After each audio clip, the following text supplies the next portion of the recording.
नमस्कार दोस्तों, आप सभी में विराजमान परमपिता परमात्मा को मेरा नमस्कार। कई लोगों का मानना है कि यदि भगवान कृष्ण ने गीता दुर्योधन को सुनाई होती तो शायद महाभारत नहीं होता। इस महाभारत के युद्ध में 3.94 मिलियन यानी कि 3,94,00,000 सैनिकों ने हिस्सा लिया था, जिसमें से मात्र 12 व्यक्ति जीवित बचे थे। तो एक भयंकर युद्ध था। तो इस प्रश्न का उत्तर देते हुए मैं ये कहना चाहूंगा कि भगवान कृष्ण ने पूरी कोशिश की थी युद्ध को रोकने की। वे दुर्योधन के समक्ष शांति का संदेश लेकर भी गए थे और अंत में उन्होंने दुर्योधन को मात्र 5 गांव देने के लिए भी विनती की थी। मगर दुर्योधन तो भगवान कृष्ण को भी बांधने चला था। दुर्योधन के पास जाने से पहले द्रौपदी ने क्रोधित होकर कृष्ण से पूछा था कि क्या आप भूल गए कि भरी सभा में मेरा किस तरह अपमान किया गया था और आप शांति का संदेशा लेकर के दुर्योधन के पास जा रहे हो।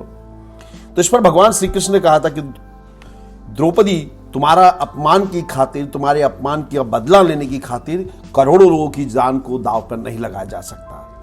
और दूसरी बात, मैं भली भांति जानता हूं कि दुर्योधन इस शांति के संदेश को स्वीकार नहीं करेगा और मैं ये कभी नहीं चाहूंगा कि इतिहास पांडवों पर उंगली उठाए, पांडवों पर आक्षेप लगाए कि युद्ध के लिए पांडव जिम्मेदार थे।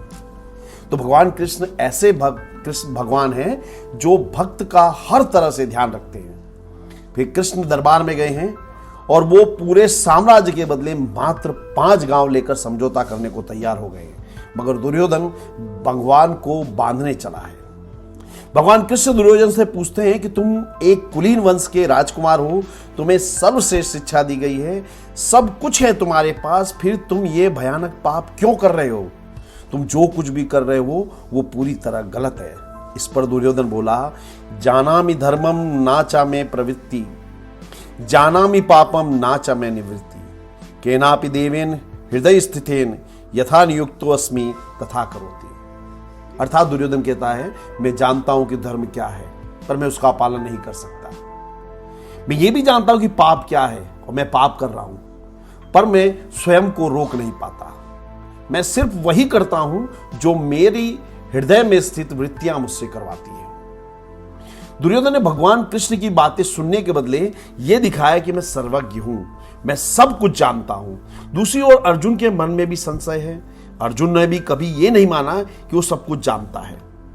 पूरी गीता अर्जुन के प्रश्नों का उत्तर है और उत्तर उन्हीं को मिलता है जिनके हृदय में प्रश्न उत्पन्न होते हैं। अर्जुन पूछता है भगवान कृष्ण से, अथम केन प्रयुक्तोय पापम चरति पुरुषः अनिच्छानपि वार्षेण बलादिव नियोजिता। अर्जुन पूछता है कि हे माधव, कोई मनुष्य ना चाहते हुए भी, बलात् अनिच्छा से, जानते हुए भी पाप कर्म करने को कैसे तैयार हो जाता है? ठीक यही बात दुर्योधन ने कही थी, परंतु वो प्रश्न नहीं पूछता बल्कि अपने आप को जस्टिफाई करता है। वो साबित करने की कोशिश करता है कि वो कोई गलत काम नहीं कर रहा है। दोस्तों, इतिहास का सबसे बड़ा विलन, रावण से भी बड़ा विलन अगर कोई हो तो वो है दुर्योधन। क्योंकि वो गलतियां करता है, जानता है, लेकिन वो अपने आप को जस्टिफाई करने की कोशिश करता है। रावण ने कभी अपने आप को जस्टिफाई करने की कोशिश नहीं की, कंस ने कभी अपने आप को जस्टिफाई करने की कोशिश नहीं की। तो दुर्योधन जैसे जो लोग होते हैं, ये अपने आप में एक टॉपिक लेकर के खड़ा करते हैं, अपने आप को जस्टिफाई करने की कोशिश करते हैं। और युद्ध के मैदान पर भी भगवान ने अंतिम क्षणों में युद्ध को रोकने की पूरी चेष्टा की। वे चाहते तो युद्ध की अगली रात को गीता पांडवों को सुना सकते थे, या फिर युद्ध के पहले वे अर्जुन को किसी कोने में ले जाकर गीता सुना सकते थे। परंतु भगवान ने करुणावश गीता का संदेश दोनों सेनाओं के मध्य में खड़े होकर के दिया था और दोनों सेनाएं उस संदेश को सुन रही थी। मगर सत्य को वही स्वीकार कर पाता है जिसकी पात्रता होती है। इसलिए जो लोग भगवान कृष्ण पर उंगली उठा रहे हैं वो पूरी तरह से गलत है।